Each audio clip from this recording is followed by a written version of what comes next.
बच्चों, मैं राहुल कुमार। मैं आज स्टार्ट कर रहा हूँ क्लास 12 का इम्पोर्टेंट टॉपिक फंक्शन।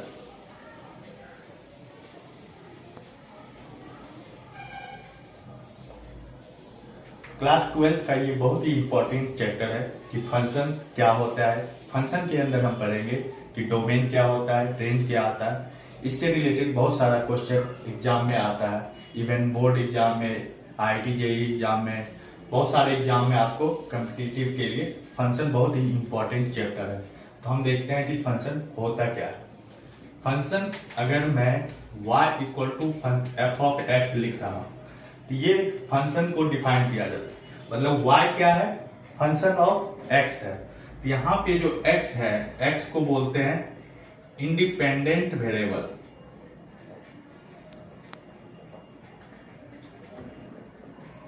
और y क्या हो गया?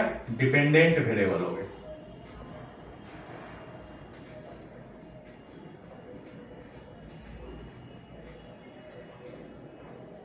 x जो हो गया इंडिपेंडेंट वेरिएबल हो गया, y क्या हो गया? डिपेंडेंट वेरिएबल हो गया। अब फंक्शन होता क्या है? सबसे पहले समझेंगे कि फंक्शन होता क्या है। फंक्शन होता है एक सेट ऑफ रूल है। सेट ऑफ रूल क्या है? इसका मतलब कंडीशन क्या है? फंक्शन डिफाइन होने के लिए एक कंडीशन होता है। कंडीशन यह है कि ईच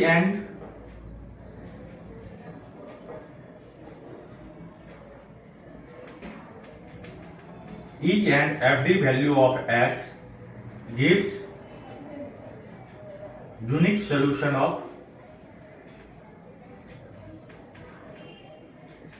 सॉल्यूशन ऑफ y।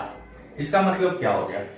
अगर फंक्शन डिफाइन तभी होगा जब एक x लिए तो उस पे एक ही y आना चाहिए। ये नहीं कि हम एक x लिए तो उस पे दो y आ गया तो फंक्शन डिफाइन नहीं होगा। इसको इस तरह से समझते हैं कि प्रत्येक और सारे x पे वैसा x का वैल्यू लेंगे जिसमें y का वैल्यू एक ही आएगा तो ये फंक्शन डिफाइन होगा। ये मेरा कंडीशन हो गया। ऐसा नहीं कि अगर हम एक x लिए दो y आ गए। इसके उल्टा अगर हम सोचे कि दो x पे एक y आ सकता है लेकिन एक x पे एक ही y आना चाहिए तो ये हमारा कंडीशन हो गया फंक्शन डिफाइन होने के लिए। इसका मतलब यहां हम जो देख रहे हैं x यहां है इंडिपेंडेंट वेरिएबल और y जो है डिपेंडेंट वेरिएबल। इंडिपेंडेंट वेरिएबल का मतलब कुछ भी हम ले सकते हैं। कुछ भी का मतलब क्या है कि रियल नंबर जो होता है माइनस इनफाइनाइट टू इनफाइनाइट होता है। लेकिन यहाँ पे कंडीशन आ गया कि x का वैसा ही वैल्यू लेना है जिससे y का यूनिक सॉल्यूशन दे। इसी के लिए ये माइनस इनफाइनाइट टू इनफाइनाइट नहीं होके एक नया कॉन्सेप्ट आ जाता है डोमेन। डोमेन इसलिए आया यहां तो इस कंडीशन के कारण डोमेन आ गया। अब डोमेन को किस तरह से हम देखते हैं? डोमेन को इस तरह से देखेंगे कि फंक्शन का वही वैल्यू x में जाएगा जो कि इस फंक्शन को डिफाइन करेगा। x का वैसा वैल्यू जो कि इस फंक्शन को डिफाइन करेगा उसी को डोमेन कहते हैं। अब डोमेन का हम अगर एग्जांपल से समझना चाहें तो हम समझते हैं। पहले फंक्शन को अच्छे तरीके से एक बार और समझना चाहते हैं कि फंक्शन वर्क कैसे करता है। जैसे मान लीजिए अगर लाइव एग्जांपल है तो मान लीजिए कि ये मेरे घर में मोटर है। ठीक है, मोटर है तो मोटर को हमने क्या किया कि इनपुट दिया। इनपुट मैंने क्या दिया? मोटर को इनपुट मैंने क्या दिया? पावर सप्लाई दिया। तो घर में मोटर क्या काम करता है कि वो कुछ काम करता है। काम क्या करता है कि पानी को जमीन से लेके ऊपर छत पे ले जाता है, कुछ वर्क करता है। यहां हमने मोटर को देखा कि इनपुट दिया, वो आउटपुट मेरा कुछ काम किया। उसी तरह से फंक्शन है। ये फंक्शन जो है हमने यहां पे इनपुट दिया, ये इनपुट दिया तो वो फंक्शन कुछ काम करके ये मेरा आउटपुट दिया। ठीक है, जो सेट ऑफ इनपुट होगा, ये जो इनपुट है ये इनपुट कुछ भी नहीं दे सकते हैं क्योंकि मेरा कंडीशन आ गया कि ऐसा x का वैल्यू लेना है जिससे यूनिक सॉल्यूशन ऑफ y दे। यहां मेरा जो इनपुट हो गया कंडीशन वाला हो गया। तो सेट ऑफ जो इनपुट होगा इसी को हम बोलेंगे डोमेन। और जो इस इनपुट को जब इस फंक्शन में हम रखेंगे तो जो आउटपुट आएगा उसी को हम बोलेंगे रेंज। तो सेट ऑफ जो आउटपुट आएगा, आउटपुट का जो सेट आएगा उसी को हम क्या बोलेंगे? रेंज। ठीक है, तो ये मेरा होता है डोमेन रेंज। समझना चाहे तो इससे रिलेट करके हम समझ सकते हैं। अब इसको हम किस तरह से सॉल्व करेंगे डोमेन रेंज का क्वेश्चन, तो उसको एग्जांपल के थ्रू देखते हैं। मान लीजिए हमने एक क्वेश्चन लिया y बराबर sin x, ये आप जानते होंगे y equal to sin x अगर हमने लिया तो sin x का ये ग्राफिकल मेथड से समझते हैं डोमेन और रेंज होता क्या है। तो sin x का अगर हमने ग्राफ बनाया,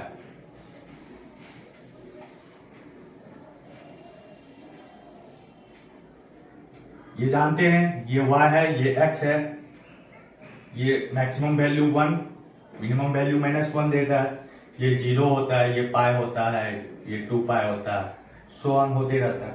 अब हम यहां देख रहे हैं कि डोमेन क्या होता है। डोमेन हम जब भी देखेंगे तो क्या देखेंगे, x किस तरह से डिफाइन है। अब देखिए आप रियल वैल्यू पे कहीं भी x ले रहे हैं, फंक्शन डिफाइन हो रहा है, -∞ टू इनफाइनाइट कुछ भी ले रहे हैं फंक्शन, यहां देखिए हर वैल्यू पे फंक्शन दे रहा है यूनिक सॉल्यूशन ऑफ y। तो इसका मतलब डोमेन क्या हो गया, डोमेन मेरा हो गया -∞ टू इनफाइनाइट। अब यहां पे आप देख रहे हैं एक चीज कि हम इसको लिखते कैसे हैं।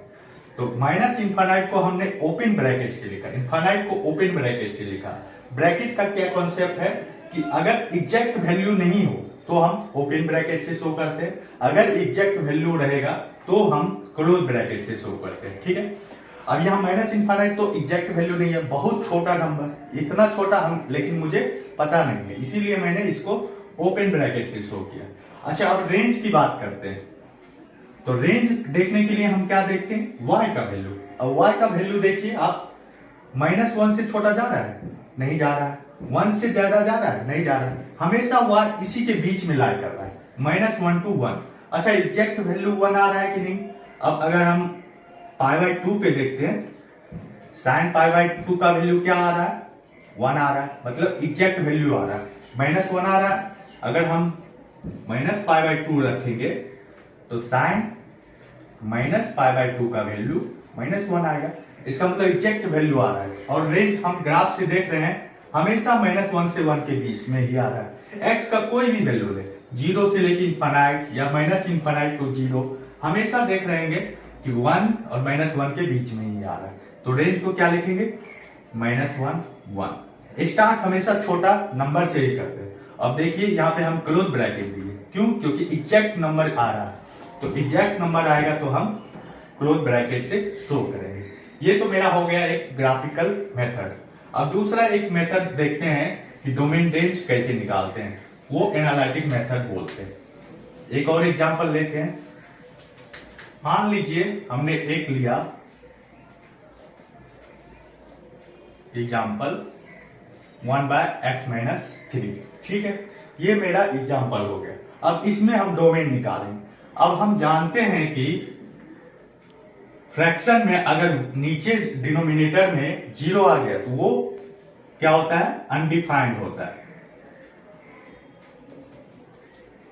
ये तो हम जानते हैं कि फ्रैक्शन में अगर डिनोमिनेटर नीचे आ गया तो वो अनडिफाइंड हो सकता है। तो इसका मतलब ये हमेशा डिफाइंड होगा, किस पे डिफाइंड नहीं होगा, जब नीचे का टर्म 0 हो जाएगा। तो डोमेन को निकालने के लिए ये वाला टर्म हमको हटाना पड़ेगा। तो इसका मतलब x-3 0 नहीं होना चाहिए, तो इसका मतलब x3 नहीं होना चाहिए, और कुछ भी वैल्यू लेंगे ये फंक्शन डिफाइन करेगा, सिर्फ यही कंडीशन पे डिफाइन नहीं करेगा। तो इसको हम डोमेन निकालने के लिए हम कैसे लिखेंगे कि सारा वैल्यू ले सकते हैं, -∞ टू इनफाइनाइट सब ले सकते हैं, किसको छोड़ के, 3 को छोड़ के। तो 3 को छोड़ने के लिए इस तरह से हम लिखेंगे -3। अगर सिर्फ एक नंबर शो करना है तो हम मेंजली ब्रैकेट से करते हैं या मिडिल ब्रैकेट से शो करते हैं। तो डोमेन मेरा क्या हो गया, -∞ टू इनफाइनाइट एक्सेप्ट क्या, 3 को छोड़ के। ये मेरा एनालिटिक प्रोसेस हो गया। पहले हमने देखा कि ग्राफिकल तरीका से किस तरह से हम डोमेन और रेंज देख सकते हैं।